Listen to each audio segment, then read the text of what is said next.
की शुरुआत interrogation room से होती है, जहां एक लड़की पुलिस की कस्टडी में होती है और वो बताती है कि वो यहाँ कैसे पहुंची।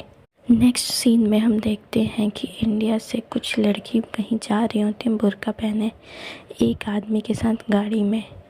वो एक चेक पोस्ट पे रुकती हैं और कुछ पैसे देकर आगे बढ़ जाती हैं।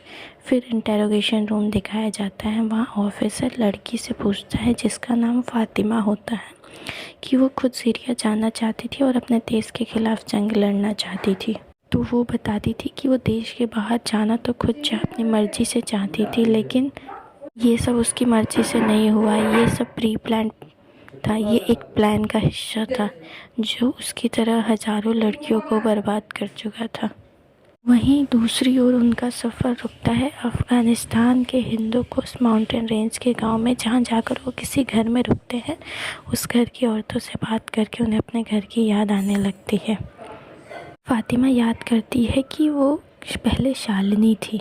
शालिनी तो 2 साल पहले केरल में थी। वो अपने परिवार के साथ, माँ और दादी, वो कॉलेज के लिए जा रही थी। घर माँ और दादी दोनों चिंता करते हैं। फिर माँ और दादी उसको बाय करते हैं और वो कॉलेज पहुंचती है। कॉलेज का सीन दिखाया जाता है। एंटी इंडियन कॉलेज में एंटी इंडियन पोस्टर लगे हैं। वो कॉलेज जाकर अपने रूममेट से मिलती है। पहली है निमा, जो क्रिश्चियन है, दूसरी है गीतांजलि, जो हिंदू है, तीसरी है आसिफ़ा, जो मुस्लिम है। वे सब लोग कॉलेज में फ़ंक्शन अटेंड कर रहे होते हैं। एक लड़का आसिफ़ा को छोड़ के बाकी गर्ल्स की फ़ोटो ले रहा था। बाद में वो फ़ोटो ले जाके किसी आदमी को दिखाता है। इंटेरोगेशन रूम में शालिनी ऑफिसर्स के बीच की बात चल रही होती है। ऑफिसर शालिनी से पूछता है, तुमने आईएसआई क्यों ज्वाइन किया? तो शालिनी बताती है क्यों ज्वाइन किया और कैसे ज्वाइन किया। वो सब बताती है कि कैसे एक स्टूडेंट को सुसाइड बॉम्बर में बदल दिया गया। इस सीन में अफ़गानिस्तान का सीन दिखाया जाता है। वो अपना सफ़र तय कर रहे होते हैं तो रास्ते में टॉर्चर किए हुए बच्चे, औरतें दिखाई जाती हैं। फिर वो आईसीएस के हिगाउट शहबाद पहुंचते हैं, जहां शालिनी इसाक से बोलती है कि वो अपनी माँ से बात करना चाहती है, पर वो मना कर देता है। कहता है कॉल ट्रेस हो जाएगा। फिर वहाँ वो एक गंदे कमरे में ले जाता है और कमरा साफ़ करता है। उसके बाद वो शालिनी के साथ संबंध बनाना चाहता है, बट वो बोलती है कि मैं प्रेग्नेंट हूँ। और वो कहती है कि इस्लाम में ज़बरदस्ती अलाउ नहीं है। फिर भी उशाक उसके संग ज़बरदस्ती संबंध बनाता है। फिर कहानी कॉलेज में जाती है, जहाँ पर सभी फ्रेंड्स डिनर के लिए बाहर जा रहे होते हैं। सीफ़ा फ़ोन पे किसी से बात करती है और कहती है कि उनके कज़न नीचे उनका वेट कर रहे हैं, तो पहले वो लोग बीच पे जाते हैं, फिर डिनर करेंगे। सारी फ्रेंड्स मान जाती है और बीच पे चले जाते हैं। बीच पे 2 लड़के, वो जिन लड़कों से मिलाती है उनका नाम रमेश और अब्दुल होता है। रमेश एमबीबीएस कर रहा होता है, अब्दुल बिजनेसमैन है। रमेश फ़ॉरेन में जाके ज़्यादा पैसे कमाना चाहता है ताकि लोगों की हेल्प कर सके। यह सब देख के शालिनी इम्प्रेस हो जाती है और सब बीच पे एंजॉय करते हैं। फिर डिनर करते हैं। फिर ईद के दिन वो लोग आसिफ़ा के घर जाते हैं। वहाँ पे आसिफ़ा की फैमिली उनसे बहुत अच्छे से बात करती है, जहाँ रमेश और शालिनी की नज़दीकियाँ बढ़ जाती है। इधर गीतांजलि और अब्दुल भी करीब आ जाते हैं। कहानी में फिर अफ़गानिस्तान दिखाया जाता है, जहाँ इशाक ट्रेनिंग के लिए जा रहा होता है। शालिनी बुर्का पहन के घर से बाहर जाती है, तो जहाँ एक औरत को रोड पे मरता हुआ देखकर वो डर जाती है। ने उससे गोली इसलिए मारी क्योंकि वो घर से बाहर अकेले निकली थी। फिर वो वहाँ कुछ लोगों को देखती है, जहाँ एक औरत का हाथ काटा जा रहा है। यह सब देखकर वो बेहोश हो जाती है। फिर पता चलता है कि उस औरत ने लिपस्टिक लगाई थी और ऐसा पति ने नहीं करने दिया था। एक औरत सजिया के साथ दिखती है, जो सजा देने वाले की बीवी है, इसलिए वो अकेले घूम सकती है। कहानी फिर असफाक पे जाती है। वो मिलने आई थी। वहाँ रमेश, अब्दुल और 2 आदमी और दिखाए जाते हैं।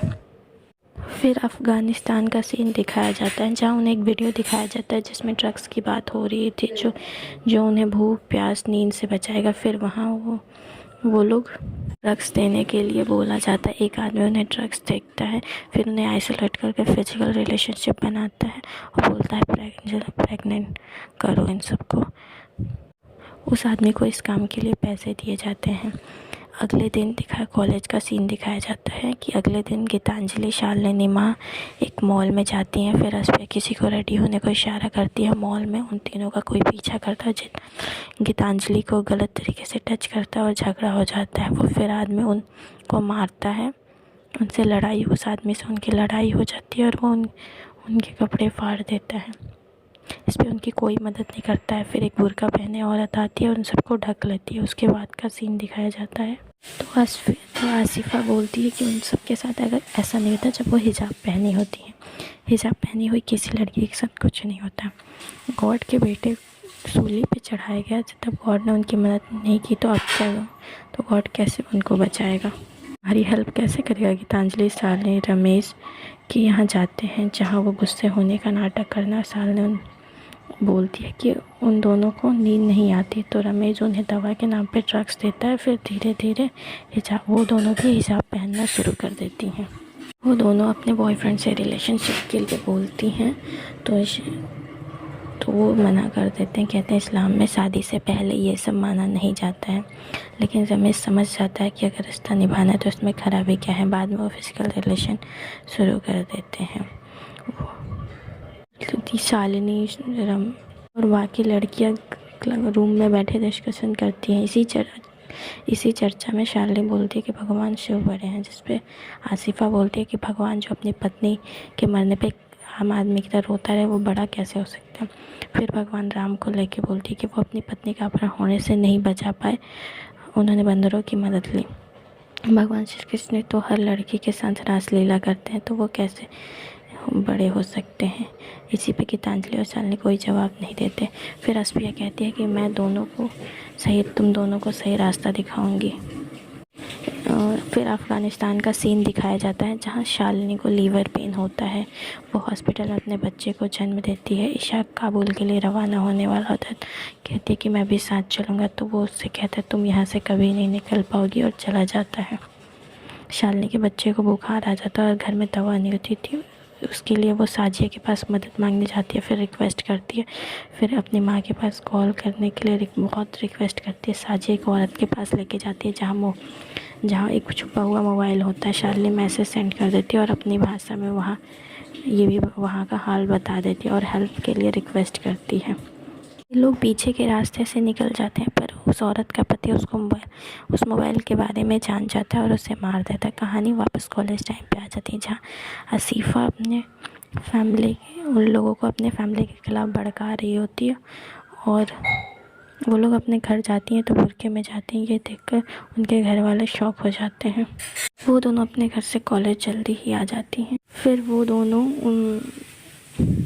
आसिफ़ा के घर जाती हैं इस्लाम के बारे में और जानने के लिए। वहाँ उन्हें भाग्य लक्ष्मी नाम की लड़की मिलती है, जो बताती है कि अपने प्यार के लिए कुछ भी करना चाहती है। वो शादी करना चाहती है अपने पेरेंट्स के खिलाफ। अपने पेरेंट्स के मना करने पे भी वो यहाँ आई है। उसके जैसे यहाँ बहुत लड़कियाँ रहती हैं। फिर वो कहती है कि वो प्यार के लिए कुछ भी करती है। तो शालिनी को दर्द फील होता है और पता चलता है कि वो प्रेग्नेंट है। रमेश शादी से मना कर देता है क्योंकि उसकी फैमिली हिंदू लड़की से शादी नहीं करेगी। अगर उसे इस्लाम धर्म अपनाए तो उसकी फैमिली उसे मान जाएगी। शालिनी डर जाती है और बच्चे प्यार के लिए आसिफ़ा को बार बार समझाने पे वो रेडी हो जाती है और वो परिवर्तन के लिए राजी हो जाती है। दूसरी तरफ अब्दुल गीतांजलि को सीरिया बहुत खूबसूरत है बताता है और सपने दिखाता है और उससे पर्सनल फ़ोटो मांगता है। गीतांजलि भेज भी देती है। फिर अफ़गानिस्तान का सीन आता है और वहाँ दो आदमी आके शालिनी को बताते हैं कि अफ़गानिस्तान इशाक शहीद हो गया है। फिर शालिनी साजिया के पास डरी हुई पहुँचती है। फिर कॉलेज टाइम का वीडियो आता है।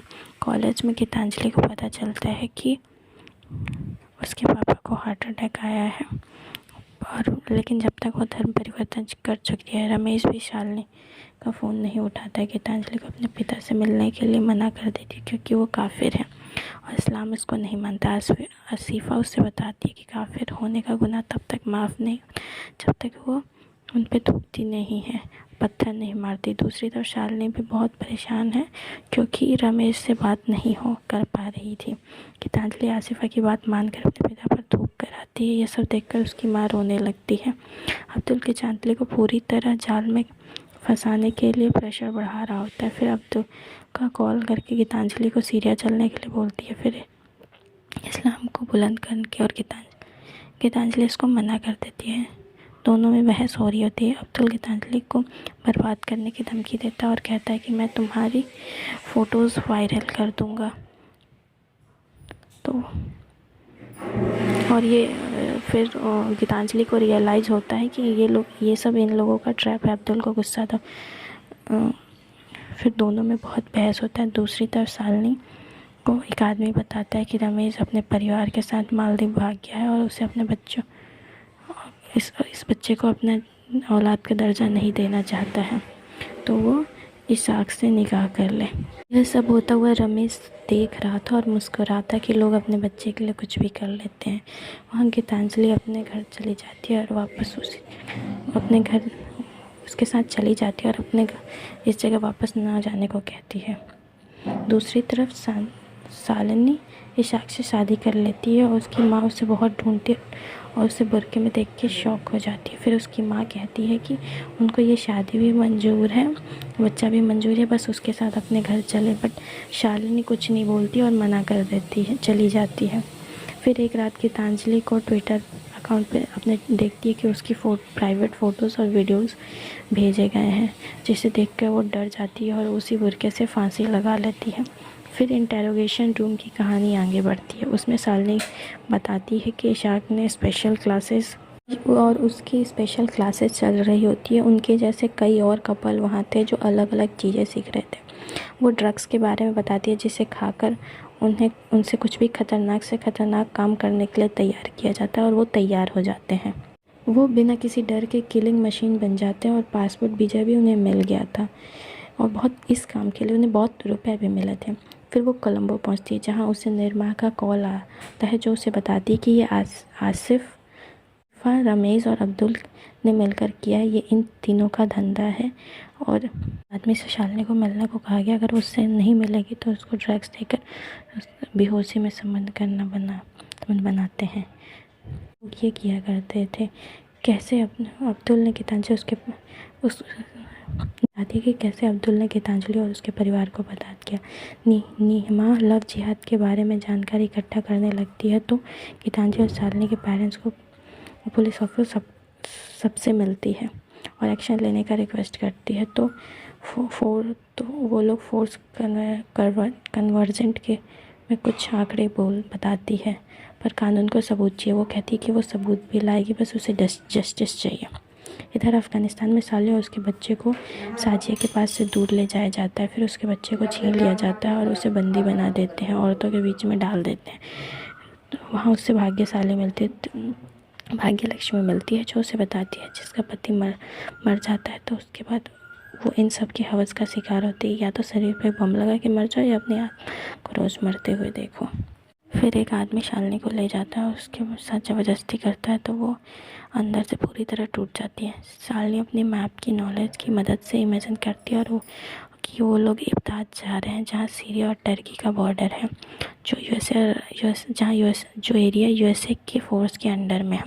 शालिनी और भाग्यलक्ष्मी और कुछ औरतें भाग निकलती काफ़ी देर रेगिस्तान की तरफ पहुंचती हैं। फिर देखती हैं कि एक आदमी भी उनके पीछे लगे हुए हैं। दूसरी औरत को गोली लग जाती है और भाग्यलक्ष्मी और शालिनी बच जाती हैं और बेहोश होकर गिर जाती हैं। 17 घंटे बाद एक ड्रोन से वो लोग पोर्ट कर लेते हैं और फिर देखते हैं कि शालिनी सब कुछ बता देती है कि अगर वो लोग इंडिया जाएंगे तो सबको एक्सपोज कर देंगे। ऑफिसर बोलता है कि मदद नहीं कर पाएगा क्योंकि उनके पास कोई सबूत नहीं, पर यह नहीं रह सकती। शालिनी अपनी माँ को कॉल करती है और कहती है कि पूरी कोशिश कर रही हूँ।